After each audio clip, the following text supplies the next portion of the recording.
प्रेमानंद जी कहते हैं, स्त्री घर की लक्ष्मी होती है, उसका हर कर्म पूरे परिवार पर प्रभाव डालता है। लेकिन क्या आप जानते हैं, शाम के समय स्नान करने वाली महिलाओं पर नकारात्मक ऊर्जा और बुरी आत्माएं जल्दी प्रभाव डाल सकती हैं? हाँ, ये केवल एक अंधविश्वास नहीं बल्कि एक गहरा आध्यात्मिक सत्य है, जिसे हमारे शास्त्रों और संत महापुरुषों ने भी समझाया है। तो क्या सच में शाम को नहाना स्त्रियों के लिए खतरनाक है? और अगर नहाना पड़े तो किन बातों का ध्यान रखना चाहिए? आइए जानते हैं प्रेमानंद जी के उपदेशों से। हमारे धर्म ग्रंथ और संत महापुरुष बार बार हमें यह सिखाते हैं कि जीवन के हर छोटे से छोटे कर्म का भी आध्यात्मिक और ऊर्जात्मक प्रभाव होता है। साधारण सी लगने वाली आदतें कभी कभी हमारे जीवन में सुख समृद्धि ला सकती हैं और कभी हमें नकारात्मक शक्तियों के प्रभाव में भी डाल सकती है। यही कारण है कि भारतीय संस्कृति में हर परंपरा, हर नियम के पीछे एक गहरी आध्यात्मिक समझ छिपी होती है। प्रेमानंद जी अक्सर समझाते हैं कि स्त्री को घर की लक्ष्मी कहा गया है। जिस प्रकार घर में देवी लक्ष्मी का वास होता है, वैसे ही एक महिला के अस्तित्व में ऊर्जा का अद्भुत केंद्र होता है। यदि यह ऊर्जा सकारात्मक रूप से जागृत हो तो पूरा परिवार सुख, समृद्धि और शांति का अनुभव करता है। लेकिन अगर यह ऊर्जा नकारात्मक प्रभाव में आ जाए तो घर का वातावरण भी असंतुलित हो सकता है। अब सवाल यह है कि शाम के समय नहाने को लेकर इतना बड़ा महत्व क्यों बताया गया है? क्यों कहा जाता है कि स्त्रियों को विशेष रूप से इस समय स्नान से बचना चाहिए? प्रेमानंद जी के अनुसार इसका कारण केवल धार्मिक आस्था नहीं बल्कि ऊर्जा विज्ञान और शास्त्रों की गहराई से जुड़ा हुआ है। दिन और रात का परिवर्तन केवल घड़ी की सुइयों का बदलाव नहीं है, बल्कि यह समय प्रकृति की ऊर्जा के बदलने का भी प्रतीक है। सूर्योदय के बाद से लेकर सूर्यास्त तक सूर्य की सकारात्मक ऊर्जा का प्रभाव हमारी देह, मन और आत्मा पर रहता है। लेकिन जैसे ही सूर्य अस्त होता है, वैसे ही नकारात्मक ऊर्जाएं और सूक्ष्म आत्माएं सक्रिय होने लगती हैं। यही कारण है कि संध्या काल को अत्यंत संवेदनशील समय माना गया है। शास्त्र कहते हैं कि यह वही समय है जब देवी देवताओं की उपासना और दीपक प्रज्वलन का महत्व है, क्योंकि इस समय प्रकाश का प्रतीक दीपक ही नकारात्मक शक्तियों को दूर रखने में सहायक होता है। यदि स्त्री इस समय स्नान करती है तो उसका शरीर और उसकी आभा, ऑरा क्षणिक रूप से दुर्बल हो जाती है। जल के संपर्क में आने के बाद शरीर की सूक्ष्म रक्षा परत, प्रोटेक्टिव एनर्जी शील्ड, कमजोर हो जाती है। परिणाम स्वरूप आसपास मौजूद बुरी आत्माएं और नकारात्मक ऊर्जाएं उस पर प्रभाव डाल सकती हैं। प्रेमानंद जी बताते हैं कि स्त्रियों का शरीर पुरुषों की तुलना में अधिक संवेदनशील होता है। यही कारण है कि संध्या के समय स्नान उन्हें और भी अधिक असुरक्षित बना सकता है। ये केवल एक धार्मिक विश्वास नहीं बल्कि अनुभवजन्य सत्य है, जिसे हमारे पूर्वजों ने देखा और समझा है। अब आप सोच सकते हैं कि अगर कभी आवश्यकता पड़ जाए तो क्या शाम को स्नान करना बिल्कुल वर्जित है? नहीं, ऐसा नहीं है। प्रेमानंद जी कहते हैं कि धर्म कभी भी कठोर नियमों की कैद नहीं है। यह तो केवल हमें चेतावनी देता है कि हम सावधानी बरतें। यदि किसी कारणवश स्त्री को शाम को स्नान करना ही पड़े तो कुछ विशेष उपाय अपनाने चाहिए। जैसे स्नान के बाद घर के मंदिर में दीपक अवश्य जलाएं, गंगा जल या तुलसी जल का छिड़काव करें, AUM, नमः शिवाय या राम राम का जप करें, माथे पर चंदन या हल्दी का तिलक लगाएं। ये छोटे छोटे उपाय न केवल नकारात्मक ऊर्जाओं से सुरक्षा देते हैं बल्कि मानसिक शांति और आत्मबल को भी बढ़ाते हैं। प्रेमानंद जी के प्रवचनों में एक बात बार बार सुनने को मिलती है, धर्म के नियम डराने के लिए नहीं बनाए गए बल्कि रक्षा के लिए बनाए गए हैं। जब हम शास्त्रों के पीछे छिपे विज्ञान को समझते हैं तो हमें एहसास होता है कि हर परंपरा का उद्देश्य हमारे जीवन को सुरक्षित, संतुलित और सकारात्मक बनाए रखना है। आज की आधुनिक जीवन शैली में लोग अक्सर कहते हैं कि यह सब अंधविश्वास है, लेकिन जो लोग ध्यान और साधना से जुड़े हैं वे जानते हैं कि संध्या समय की ऊर्जा कितनी गहन और नाजुक होती है। जो व्यक्ति अपने जीवन में थोड़ी सी भी आध्यात्मिक साधना करता है वह तुरंत यह फर्क महसूस कर सकता है। इसलिए प्रेमानंद जी हमें यही सिखाते हैं कि धर्म के नियमों को बोझ या डर समझकर न अपनाएं बल्कि इन्हें अपने जीवन की सुरक्षा कवच की तरह देखें। स्त्रियां यदि इन बातों का ध्यान रखें तो न केवल स्वयं सुरक्षित रहेंगी बल्कि अपने पूरे परिवार को भी नकारात्मक ऊर्जाओं से बचा सकेंगी। प्रेमानंद जी अपने उपदेशों में बार बार कहते हैं कि मनुष्य की सबसे बड़ी पूंजी उसकी ऊर्जा है। यही ऊर्जा हमारे व्यक्तित्व को आकर्षक, शक्तिशाली और सुरक्षित बनाती है। लेकिन जब हम अनजाने में ऐसे कर्म करते हैं जो इस ऊर्जा को कमजोर कर देते हैं, तो हम स्वयं को नकारात्मक शक्तियों के लिए खुला छोड़ देते हैं।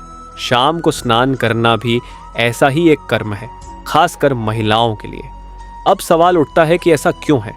दरअसल शरीर के चारों ओर एक अदृश्य ऊर्जा परत होती है जिसे आभा मंडल ऑरा कहा जाता है। यह आभा मंडल हमें बाहरी नकारात्मक प्रभावों से बचाने का काम करता है। दिन के समय सूर्य की किरणें इस आभा मंडल को मजबूत बनाए रखती हैं, लेकिन जैसे ही सूर्य अस्त होता है, यह ऊर्जा परत स्वाभाविक रूप से कमजोर होने लगती है। यदि ठीक उसी समय कोई व्यक्ति जल से स्नान करता है, तो यह परत और भी अधिक असुरक्षित हो जाती है। स्त्रियों का शरीर पुरुषों की तुलना में अधिक भावनात्मक और सूक्ष्म ऊर्जा से जुड़ा होता है। यही कारण है कि उनकी आभा ज्यादा संवेदनशील रहती है। शाम को स्नान करने से उनके शरीर की ऊर्जा तुरंत नकारात्मक शक्तियों के संपर्क में आ सकती है। यही कारण है कि हमारे शास्त्रों में संध्या समय स्नान की मनाही की गई है। प्रेमानंद जी एक और महत्वपूर्ण बात बताते हैं। जल स्वयं में एक अद्भुत तत्व है। जल शुद्ध करने वाला है, परंतु साथ ही यह नकारात्मक ऊर्जा को भी आसानी से अपने भीतर समाहित कर लेता है। जब कोई महिला शाम को स्नान करती है, तो उसके चारों ओर की जो नकारात्मक तरंगें वातावरण में फैली होती हैं, वे जल के माध्यम से उसकी देह और मन पर प्रभाव डाल देती हैं। लेकिन क्या इस स्थिति से बचा नहीं जा सकता? बिल्कुल बचा जा सकता है। प्रेमानंद जी कहते हैं कि अगर किसी कारणवश स्त्री को शाम को स्नान करना ही पड़े, तो उसे विशेष सावधानियां बरतनी चाहिए। जैसे 1. स्नान से पहले मंत्र स्मरण करें। AUM नमः शिवाय या AUM ह्रीं श्रीं लक्ष्म्यै नमः का स्मरण करने से शरीर की ऊर्जा स्वतः मजबूत होती है। 2.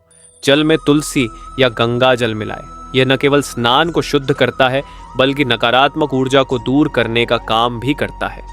3. स्नान के बाद दीपक जलाए। घर के मंदिर या रसोई में एक दीपक जलाना संध्या के समय अत्यंत आवश्यक है। यह प्रकाश नकारात्मक आत्माओं को पास नहीं आने देता। 4. सकारात्मक सुगंध का प्रयोग करें। स्नान के बाद अगरबत्ती, धूप या कपूर का धुआं घर में फैलाए। यह वातावरण को शुद्ध कर देता है। 5. माथे पर तिलक अवश्य करें। चंदन, हल्दी या भस्म का तिलक ऊर्जा कवच की तरह काम करता है। ये उपाय बहुत छोटे हैं, लेकिन इनके प्रभाव बहुत गहरे हैं।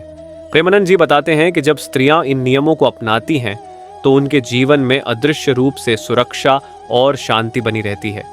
एक और खास बात, संध्या समय केवल स्नान ही नहीं, बल्कि कुछ और कार्य भी टालने की सलाह दी जाती है।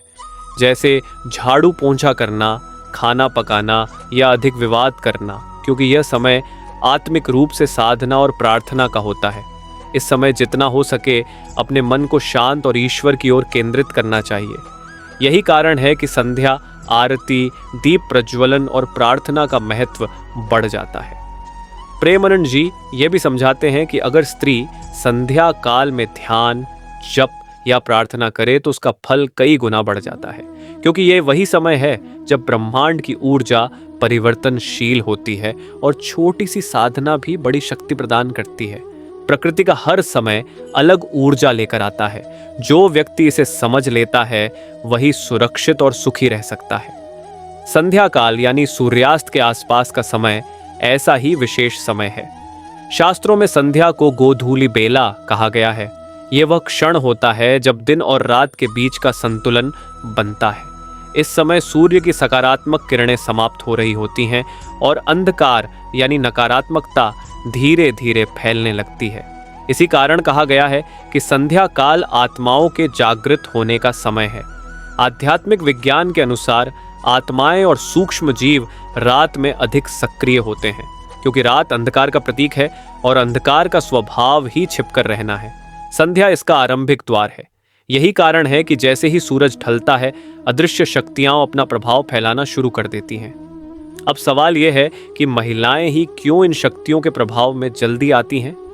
प्रमानंद जी कहते हैं कि इसका उत्तर स्त्री की स्वाभाविक ऊर्जा में छिपा है। स्त्रियों का शरीर और मन पुरुषों से कहीं अधिक संवेदनशील और ग्रहणशील होता है।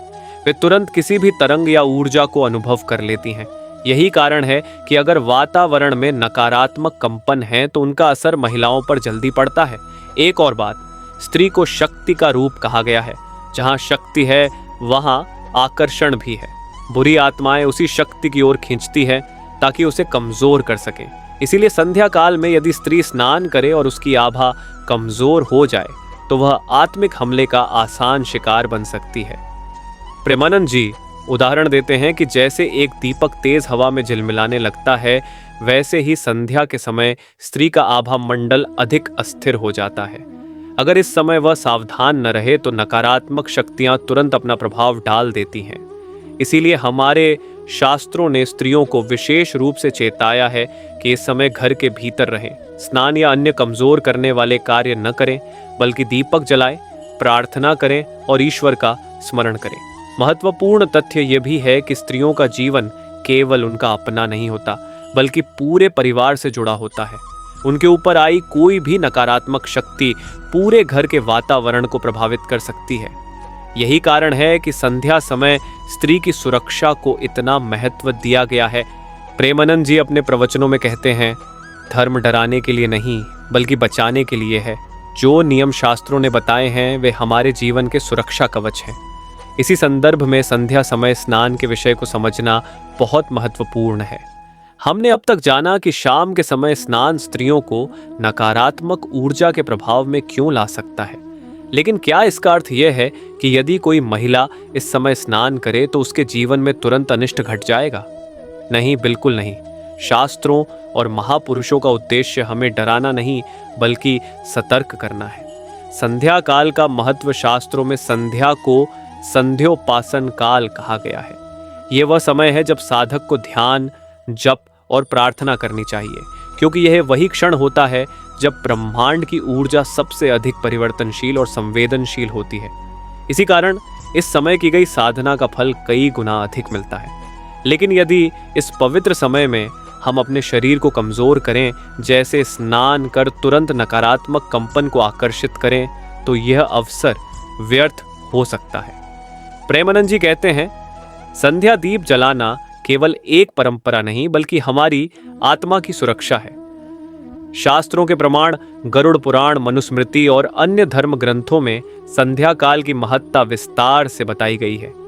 इन ग्रंथों में उल्लेख है कि सूर्यास्त के समय देवताओं की शक्तियां पीछे हटती हैं और पिशाच, भूत प्रेत व सूक्ष्म आत्माएं सक्रिय हो जाती हैं। यही कारण है कि हमारे पूर्वजों ने इस समय दीपक जलाना, प्रार्थना करना और परिवार सहित आरती करना अनिवार्य बताया। स्त्रियों के लिए ये और भी अधिक आवश्यक है क्योंकि वे परिवार की धन लक्ष्मी और कुल लक्ष्मी मानी जाती हैं। यदि उन पर नकारात्मक प्रभाव आ जाए तो पूरे घर की शांति और समृद्धि प्रभावित हो सकती है। बचाव के उपाय प्रेमानंद जी यह स्पष्ट रूप से समझाते हैं कि सावधानी ही सबसे बड़ा उपाय है। यदि किसी कारणवश महिला को शाम को स्नान करना ही पड़े तो उसे इन बातों का पालन अवश्य करना चाहिए। 1.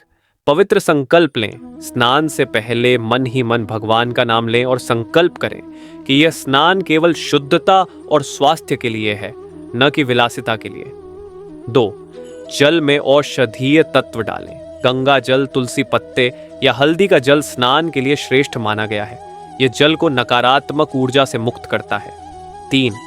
दीपक और धूप का प्रयोग करें। स्नान के तुरंत बाद घर में दीपक जलाना और कपूर या धूप से शुद्ध करना नकारात्मक शक्तियों को दूर रखता है। 4 मंत्र का जप करें। AUM नमः शिवाय या AUM दुन दुर्गायै नमः का कुछ बार जप अवश्य करें। यह मंत्र रक्षा कवच की तरह कार्य करते हैं। 5 तिलक करें। चंदन, भस्म या हल्दी का तिलक स्नान के बाद लगाना अत्यंत आवश्यक है।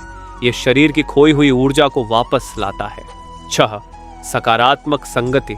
स्नान के बाद एकांत में न बैठे, परिवार के बीच रहें, भजन या आरती सुने ताकि वातावरण सकारात्मक बने। ध्यान और साधना का महत्व। प्रेमानंद जी अक्सर कहते हैं कि स्त्री की वास्तविक शक्ति उसकी साधना और भक्ति में है। यदि महिला शाम के समय थोड़ी देर भी ध्यान करे तो उसकी आत्मिक ऊर्जा इतनी प्रबल हो जाती है कि कोई भी नकारात्मक शक्ति उसका बाल भी बांका नहीं कर सकती। यही कारण है कि संत महापुरुषों ने स्त्रियों को जप, ध्यान और प्रार्थना का अभ्यास करने की विशेष सलाह दी है। ध्यान करने का सबसे सरल तरीका है आंखें बंद करें, गहरी सांस लें और मन ही मन ईश्वर का नाम जपें। ये छोटा सा अभ्यास संध्या के समय आत्मा को स्थिर और सुरक्षित बनाता है। आधुनिक जीवन में संतुलन आज की भाग दौड़ भरी जिंदगी में कई बार नियमों का पालन करना कठिन हो जाता है। महिलाएं नौकरी करती हैं, बाहर जाती हैं और कई बार देर शाम को लौटती हैं। ऐसे में स्नान टालना संभव नहीं होता। लेकिन प्रेमानंद जी कहते हैं कि धर्म का उद्देश्य कठोर बंधन नहीं बल्कि सुरक्षा है। इसलिए यदि जीवन शैली के कारण शाम को स्नान करना ही पड़े तो ऊपर बताए गए उपाय अपनाकर स्वयं को सुरक्षित किया जा सकता है। साथ ही ये भी याद रखना चाहिए कि संध्या के समय का मूल उद्देश्य भक्ति और साधना है। यदि स्नान करना ही पड़े तो भी दीपक, आरती और मंत्र का स्मरण करना न भूलें। यही वे मार्ग है जो नकारात्मक ऊर्जा को दूर रखकर सकारात्मकता को आकर्षित करता है। प्रेमानंद जी एक बेहद सरल लेकिन गहन शिक्षा देते हैं। स्त्री घर की नींव है। अगर नींव कमजोर हो जाए तो पूरा घर हिल जाता है। इसलिए स्त्रियों को सबसे पहले अपनी आत्मिक सुरक्षा का ध्यान रखना चाहिए। शाम को स्नान करना कोई पाप नहीं है, लेकिन यह समय इतना संवेदनशील है कि थोड़ी सी लापरवाही भी नकारात्मक प्रभाव ला सकती है।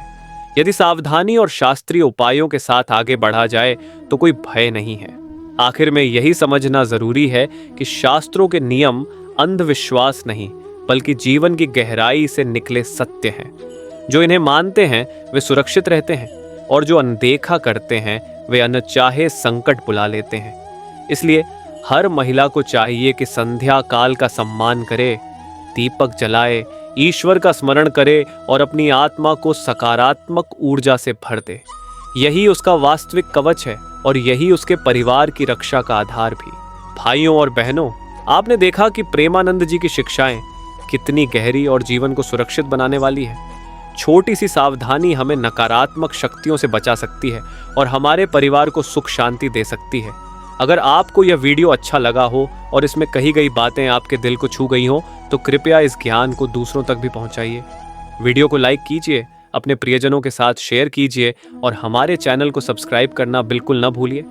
और हाँ, नीचे कमेंट बॉक्स में ज़रूर लिखिए राधे राधे, ताकि हम सब मिलकर भक्ति और सकारात्मक ऊर्जा का एक सुंदर वातावरण बना सके। साथ ही अगर आप स्त्रियों से जुड़ी और भी रहस्यमयी शिक्षाएं जानना चाहते हैं तो हमारी पिछली वीडियो ज़रूर देखें। ये 5 नाम वाली औरतें ससुराल में करती हैं राज डे प्रेमानंद जी के अनमोल उपदेश, सासुरल मेन भगिया। उस वीडियो का लिंक हमने एंड स्क्रीन पर दिया है, वहां क्लिक करके आप पूरा ज्ञान प्राप्त कर सकते हैं। याद रखिए, ज्ञान बांटने से बढ़ता है, इसलिए आइए मिलकर प्रेमानंद जी के उपदेशों को हर घर तक पहुंचाएं। राधे राधे।